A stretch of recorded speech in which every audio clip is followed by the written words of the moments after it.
I gratefully acknowledge this series was recorded on the unceded traditional territories of the Musqueam, Squamish, and Tsleil-Waututh nations. Indigenous peoples have maintained stewardship and jurisdiction over these lands since time immemorial. I got extensions for Pride. Yeah. So I had the long braids in. Not a problem going to bathrooms. Like, it made everybody treat me so differently. Guys would talk to me like, no. You're very off base.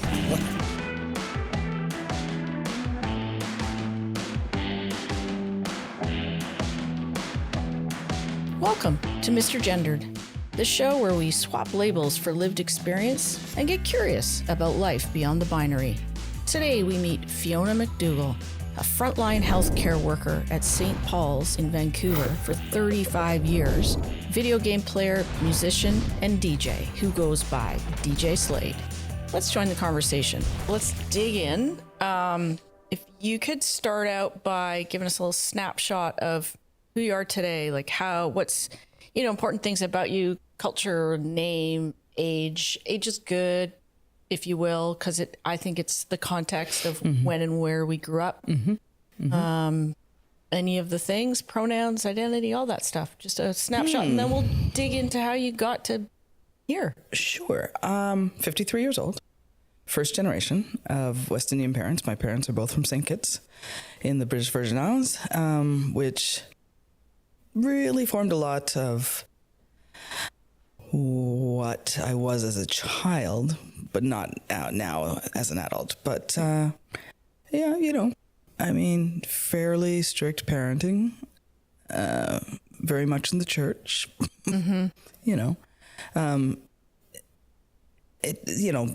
Being raised a black child in Canada is interesting and polarizing at the same time.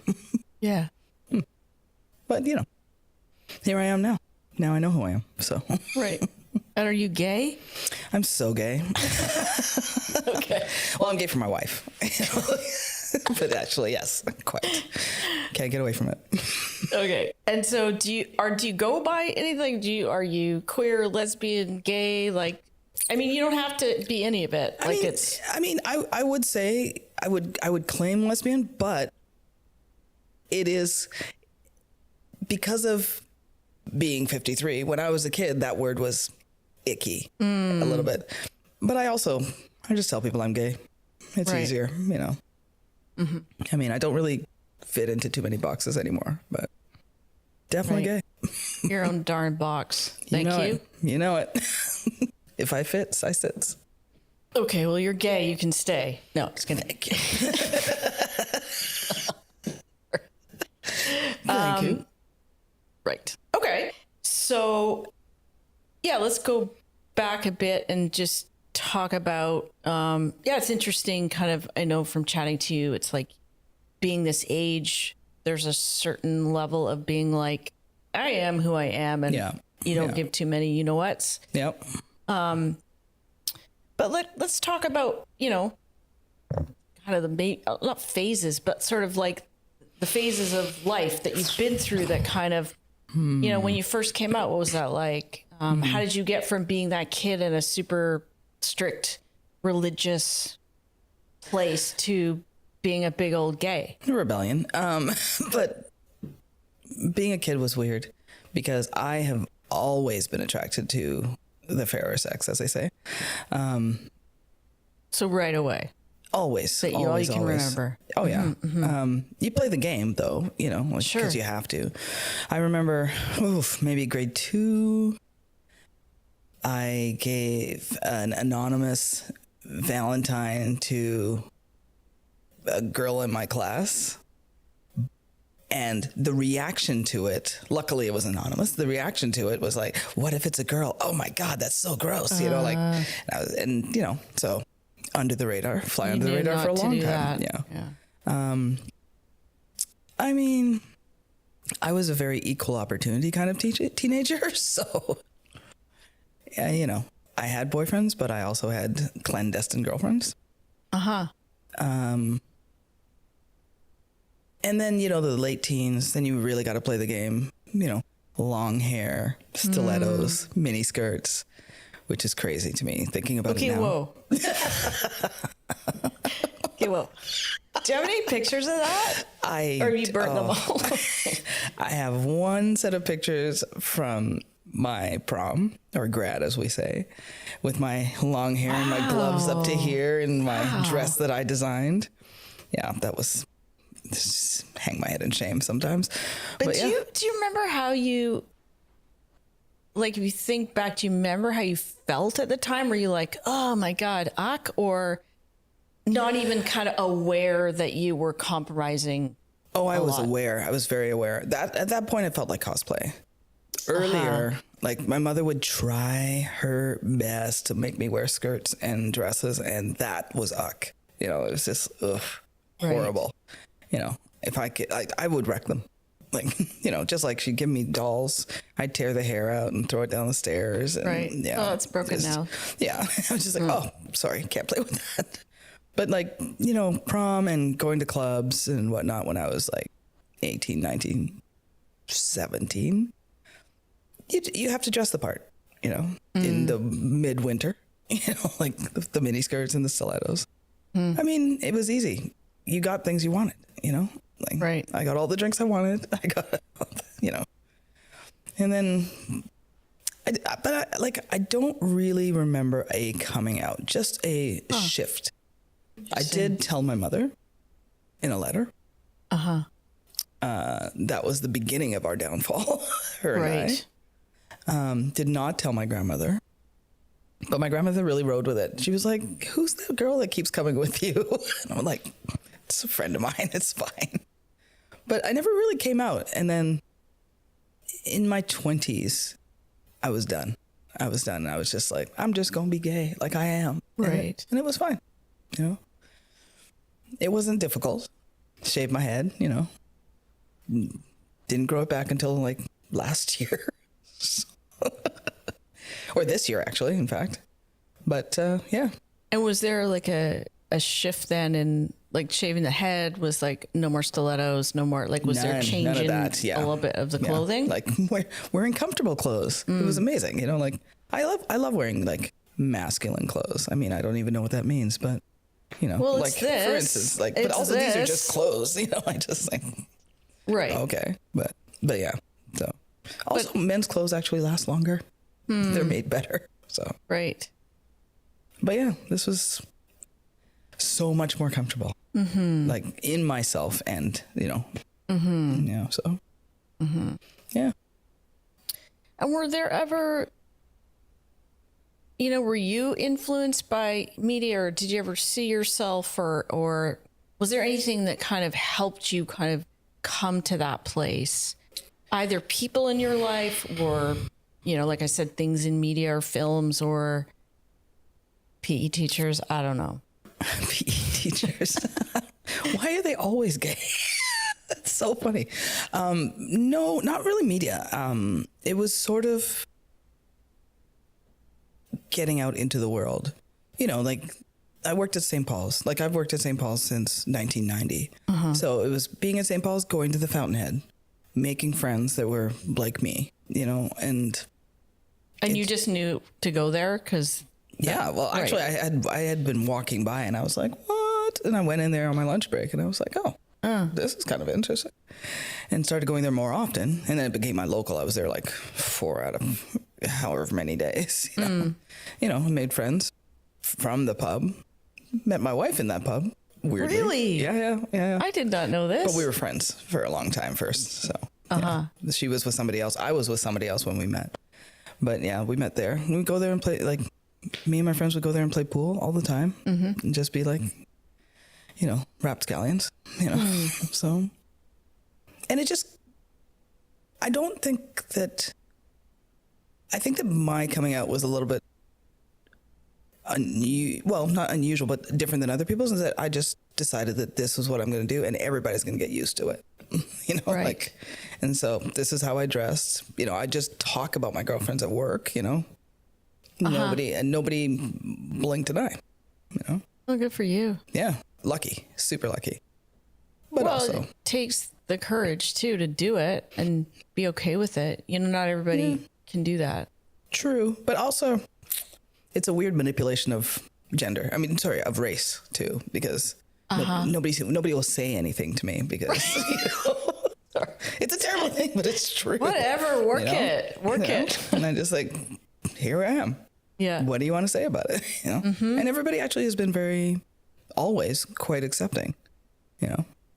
Right. You know, also that's the best place to go to the bathroom in because nobody cares. You know? Right. Right. And then what about family? Like, has that evolved or plateaued or? Oh, it dropped off. I am estranged from all of my family, but not for anything to do with, you know, my orientation, just difficulties in general. You know, I think that it's just, well, maybe, but it's also just once my grandmother died, she was the person that held us all together. Right. And once she died, I was like, I don't have to put up with any of this anymore. You know, like the general public treats me better than my family. And I was like, you know what? I don't need to feel bad. And I've felt much better since, you know, which is funny because like my wife's family has embraced me like one of their own, which is incredible, So, right. Yeah. So now I'm a Macdougall. You are of the clan. Of the clan. Yeah. So interracial marriage. Yes. Yep. Like you do in Vancouver. I mean, that's pretty common. You know, it is. It's very common for Vancouver. Sure. You know, I mean, back east, it's different. Where my family actually lives, you know, but yeah, interracial, amazing marriage, amazing wife. Yeah, I can attest. I mean, that was my wife. No, sorry. So I mean, it's inspiring that you have been able to just kind of like show up and go like, yeah, here I am. It's me. Are there ever times where you think about or check yourself or like, I'm going here, so how am I going to dress or how are going to people respond? Or always. Yeah. It's, for instance, something simple as coming west, you know, like in Vancouver, like once I cross over to the west, then, you know, there's a certain you gotta take your passport out. You know, like, exactly. There's a certain vigilance that you have to have, you know, like interesting. People, but I'll tell you what, I really get instant service in stores. You know, it's quite funny. People are like, "Can I help you?" Like, are you talking west or just anywhere? Anywhere, but mostly west. Like, you know, but anywhere. I get instant service because people think I'm going to steal things, but I mean, the general public and the general white male public sometimes gives me grief. Like going out, like if we, like, you know, like years ago, let's be honest, I don't go to clubs anymore, but like going to clubs or, you know, like that's where I get the most pushback. And I can never figure out what it is. Is it because they think I'm a man? It's not because they think I'm a man, but sometimes it's because they recognize me as a woman, but I look like a man to them. So therefore it's aggravating to them. It's kind of a weird thing. So sometimes I have that, you know. How are the washrooms for you? Oh, the washrooms are a challenge. The washrooms have been a challenge. My first memory, I believe, was when I was 8. And my father worked at Woodward's, and me and my mother were there or whatever, shopping before we were going to go home with my father when he was off shift. And I went into the bathroom, and a woman physically shoved me out of the bathroom. Yeah, saying that I was in the wrong bathroom. And then I went back to my mother and told her that the lady would not let me use the bathroom. And my mother, of course, got irate and went in and confronted the woman. But that's my first memory of that. And it's always happened. It happens even now, all the time. I mean, now my response is different. You know, like I always be like, exactly. Like, you know, the raising of the voice, you know, and like trying to make yourself as small as possible, but boobs out, you know, like, but now I'm just like, I'm 53 years old. I know which bathroom I should be in. Mm-hmm. And then they're just like, oh, and they get really embarrassed. And I just think, come on, like, does it matter? I don't think so. But recently, the surprise for me was I got extensions for Pride. Yeah. So I had the long braids in. Not a problem going to bathrooms. Like, it made everybody treat me so differently. It was exceptionally strange to me. Like, everybody would come up and they would talk to me. Guys would talk to me. Like, no. You're very off base. You know, like, it was very strange. That has been so surreal. Oh, I didn't love it. It was very, very weird. And I was like, oh no. Kind of put you off kilter almost. Yeah, like, I was just like, I have to cut these off immediately. Are you not seeing? That's just so fascinating. Yeah, people saw me differently, and I felt not just viewed differently, but like judged differently. You know, like I was part of some club that I didn't want to be in. Do you know what I mean? Right. Which was very unusual, but it was an interesting experiment. Yeah, and because I think you said you hadn't had long hair since. No, since like high school or something, or 18, 20 or something. Yeah, 20. And this was very, for the folks out there, it was very long hair. Super long, like down to my butt. Down to your butt. Yeah. Yeah, interesting. I got blue and pink and black extensions. It was excellent. But yeah, they were awesome. But it was very, very unusual. Just the reaction of people. And it's like, it's funny how more acceptable we can be if we are leaning more towards the norm. And I was like, I'm out. I'm out. I like being me. I don't like, I felt like I've been, I don't know. I also understood how lesbians that tend to the more feminine side feel unseen. Because my people didn't see me anymore. Like, because like like anybody that came into the hospital, like usually, you know, my people see me, you know, my lesbians are like, you know, we give the nod, you know, we know each other. They didn't see me at all. It was insane. I was like, I don't know how I feel about it. But yeah, it was like, wow, just hair. Just hair makes a huge difference, apparently. Yeah. But yeah. But the bathroom thing, it doesn't bother me as much. It used to make me so incredibly angry and frustrated all the time, because there's a certain feeling of shame that comes with it. Like when there's like a woman in a bathroom that's like, you're not supposed to be here. You know, like you just think. It's very loaded because they are, my experience is they're coming from a place of, it's a continuum of a little bit of fear to outright hate. Yeah. And kind of violence, potentially, right? Like they're just, they hate who you are. Oh, absolutely. When I was, I'm a person of locals. Like I just go to the same place all the time. But when I was living in New Westminster in my 20s, I used to go to the same bar all the time. And so I knew everybody there, you know? So one day I went, like, as usual, one night I go to the bathroom and like, you know, go to the bathroom, come out, washing my hands. And one of the bouncers, Jason, busts into the bathroom and he's looking around. And I'm like, what's up, bro? And he's like, some girl said there was a guy in here. And I'm like, oh, that's me. That's just me. She thought I was a guy. And he was like, what? I'm like, yeah, that's just happens all the time. He's like, that's ridiculous. And I'm like, I know, and go on about my business. But that was one of the times that I was just like, it was so funny because he just bust in like a big guy and he was like, I'm gonna get him. And looking past me like, did you see this guy? And I was like, no, it was just me, just little old me trying to go to the bathroom like a normal person. Right. But yeah, always happened. Still does all the time.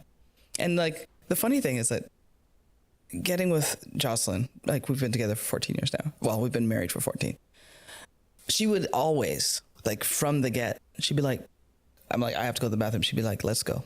So she'd come with me all the time, you know, because sometimes it's better if you take a girl with you. I still do that in certain situations. Oh, 100%. Absolutely. Or I hold it. Exactly. I know. Like I've got a cast iron bladder. But it's true. It's true. Sometimes you gotta take a girl with you. Yep. Yeah. It's still ridiculous. Because I mean, I'm just minding my business. I'm just going. I'm just peeing. I'm not even here to talk to you. Like, just like, yeah, it's just that, you know, it's entitlement. It's just that, wow, you're here to tell us all. You know, it's just that people don't even stop to think about. Yeah. Maybe I'm wrong. Maybe this is none of your business. Maybe it's not my business, you know, at all. You know, like I don't care. Maybe like, I'll just trust that you're in the right place. I don't care that you didn't wash your hands. Like, I'm not bothering you. Hey, you didn't wash your hands. I know. That is far more important. Really, I mean, but yeah, it's ongoing. Yeah. Ever thought about having a female identifying name? Like, good with it, not good with it? Have you ever just thought about it, or? Yeah, I've just gotten used to it. I don't like it. It means white. So, I mean, there's so many things to not like about having such a feminine name. But I've gotten used to it. Yeah. I mean, most people call me by my DJ name now too. So, which That's I love, good. you know. Yeah. But yeah, it's very Fiona. It's very not me. Like, and especially now paired with my last name. Talk to people on the phone. I'm like, you have no idea what who you're talking like. To. Just like, it's fine. But yeah, interesting. Yeah, I don't mind it. Like after a while, you just like it's just your name, you know. It's just like it's like everything else to me. It's not my identity. It's like just like my body's not my identity. It's a skin suit. Like the older I get, the less I care about things, you know. Right. But I find that other people care more than I do. Right. You know. Yeah. But I'm far more comfortable in my skin than I've ever been. Nice. Yeah. Once I hit 40, you know, the not giving anything. And then once I hit 50, I was like, this is nothing. me. This is me. Yeah. Like it or don't. Yeah. You know? But yeah. How about clothes and like buying clothes, and what's that experience like? Pretty good. It used to be bad because I used to go to the Bay to buy suits. And they were very precious about it. Suits were for men, so they didn't want to help you, you know? Like, oh, because you actually found somebody who worked at the Bay. I know. If they're close, we can say this now. But it's like, oh, you actually found a person in the place that worked. Okay. But also remember, I am black, so I get service. They were on you. That's so true. That's so true. I could see them watching me. I'm like, Let's just start now. Let's just do it. And they're just like, we probably don't have what you're looking for. That was a lot. I was like, but now I found a good store. Tip top, go. That's good. Yeah. But now I find, like when I'm wearing like more masculine clothes, like really like dressing up, yeah, that's actually quite good. I found a perfect place. They're very good. But other than that, I just wear like this jeans, t-shirt, you know, which I don't even have to go to the store anymore. Which is amazing. Find one that fits, order 5. Right. You know? Love it. Love it. All right. Let's move on to some fun, kind of quick and snappy things. Okay. Yeah? Ready. Okay. So, what's the first thing you do in the morning? Put my glasses on. Good. First thing I do in the morning after I put my glasses on, I put on YouTube and see what is going on in the world. I am addicted to YouTube. Okay. Yeah. It's all right. Confessions. What kind of things are you checking on? America. You know. But also, you know, I love to watch documentaries like nobody's business. So I just feel like, is there any new documentary out that I haven't seen? Is there any more women's basketball games that I haven't seen? I'm very into that right now. Right? Oh my gosh. Yeah, it's quite amazing how accessible, even just in the last year, how much you can watch women's sports. Yes. Oh my gosh, it's fantastic. Oh my gosh. Talk about gay. I know. Rugby? Okay. That's another podcast. We'll do a whole thing on... I'm in. I'm in. Okay, how about go-to comfort food? Lumpia. That will be my last meal. Lumpia would be my last meal. Oh, They're yeah? like little pork spring rolls. Yeah. Yeah. Is there a Totally. place in town where you like to get? No, I never do because I work with all the Filipino people in the world. Oh, you just get them. Yes. Oh my God, that's They amazing. just come to me. It's so good. Right. Cat or dog? Cat. Oh, cat. 100%. 100%. Do you have a cats. cat? I am a cat. No. Oh, okay. Yeah. No. Didn't know.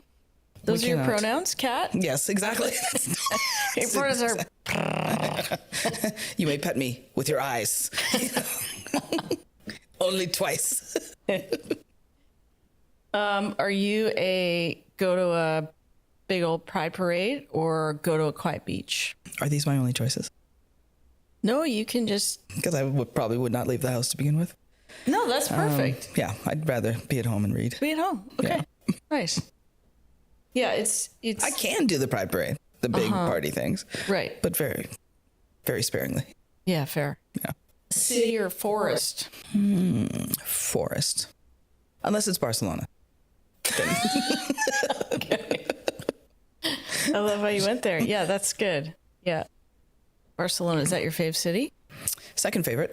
First favorite is Reykjavik in Iceland. Love Iceland. What about a queer icon that you'd love to hang out with? Queer icon. Does this mean it's a person that queers love, or is this person queer? Oh, interesting. You know, it could be either. Whatever. So a non-queer, Kate Blanchett. Queer, Holland Taylor. Love it. I love that you got very specific about that. Hadn't thought of that, but it's so true because there's people who are so important to queers who Totally. are not queer, and where would we be without them? I mean, Catherine Hahn, actually. But yeah, The list goes I like on. that. I do like that. Like, I like the fact that there are straight women that we love, that love us. That love us. Yes. Most importantly, Very much so. not the ones who hate us. No. Yeah. And then song or music or genre, like what gets you, if you get up and dance, what gets you up? You just be like, oh, I gotta go. Yeah, so many. I'm a DJ, so many. Anything Beyonce, though. Okay. The queen of all of us. Okay. I know we kind of talked about clothes, but is this just kind of what you feel great in, or do you love a suit? Like, I what love a makes you three-piece feel? suit. Yeah. I love a three-piece suit. Yeah. There's something about you put it on, you feel like a whole. It's, it's code switching a little bit, but Yeah. there's something about it. Yeah. I do feel good about it. Yeah. We need to find more opportunities to wear such suits 100%. because know. I love them. We have to make those in. We have to make it happen. Yes. Come on. Just- We have some highfalutin party. And then what about favorite place to go in Vancouver? Home, I realize you wouldn't want to actually go out, I'm but like- if you had to go out and, My favorite place in Vancouver? yeah. The Museum of Anthropology. I love it. Love it. I could go there every week for some reason. It's so Definitely a shout out to that place. It's so quiet. It's just like there's a feeling of being in there that is so soothing. You're so right. I hadn't thought of that because Yeah, a it's lot of just- museums are like, or art galleries, I find like I get there's something- overstimulated. Yeah. Kind of. Yeah. But that place is very It's serene. so nice. It's so nice. Yeah. I love it.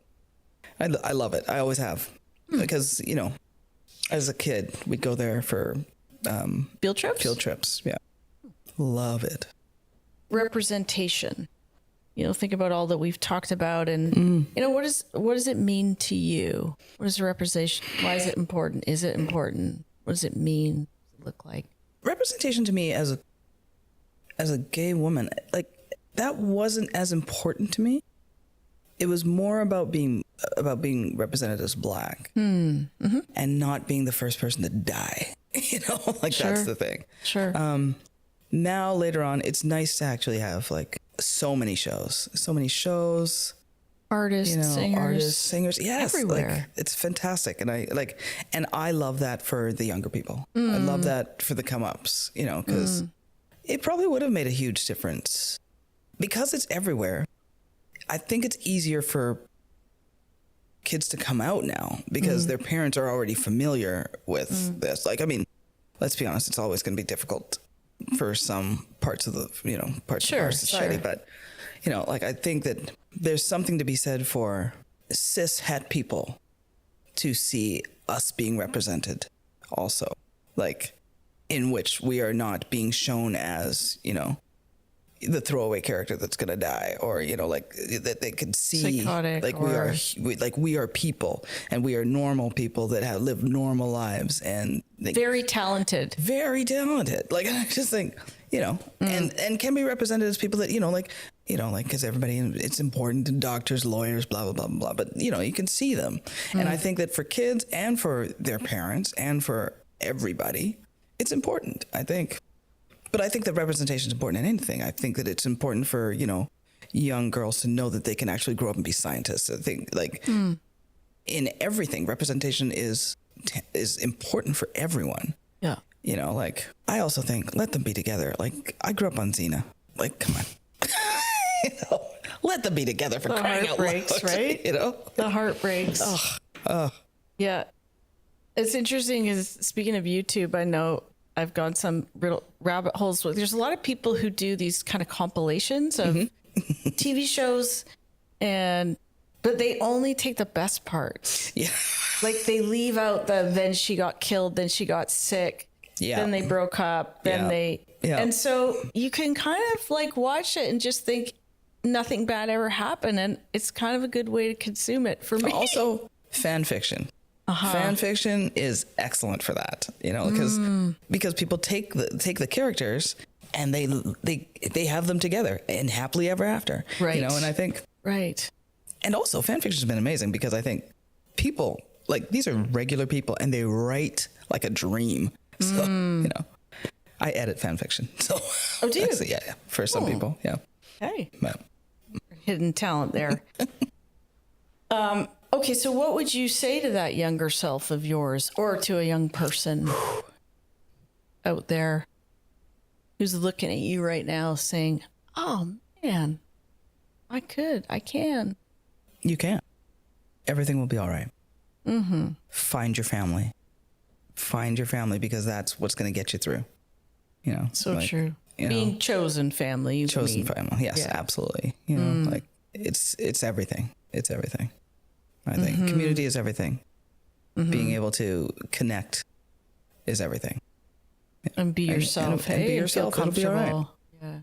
Yeah. And, like, you are loved. You are lovable. Like, absolutely. We love you. We love you. And what are you hopeful for, if anything, in this climate? Is there anything? Wow. Come on. Just that. Like, the current climate is pushing us toward connection. It's pushing us toward building community, because we have to. Like, that's the only way forward. Yeah, across difference, right? 100%. So, yeah. Like, that's it. And geez, just keep holding on. Right? Keep holding on. Like, it's a lot, and it's tough. Whew. But yeah, that's what we gotta hold on to hope. We'll get this. We got it. This. All right. Thank you. That's so awesome. Thank you for having me. Thank you for being here. That was so great. Thanks for listening to Mr. Gendered, the show where we swap labels for lived experience and get curious about life beyond the binary. On Instagram, Facebook, and TikTok, Mr. Gendered Pod, web, mrgender.com, email, hello@mrgender.com. That's MISTER. The doc, Not Quite That, is at notquitethat.ca, free to watch at TELUS Originals, Optic TV, and Knowledge Network.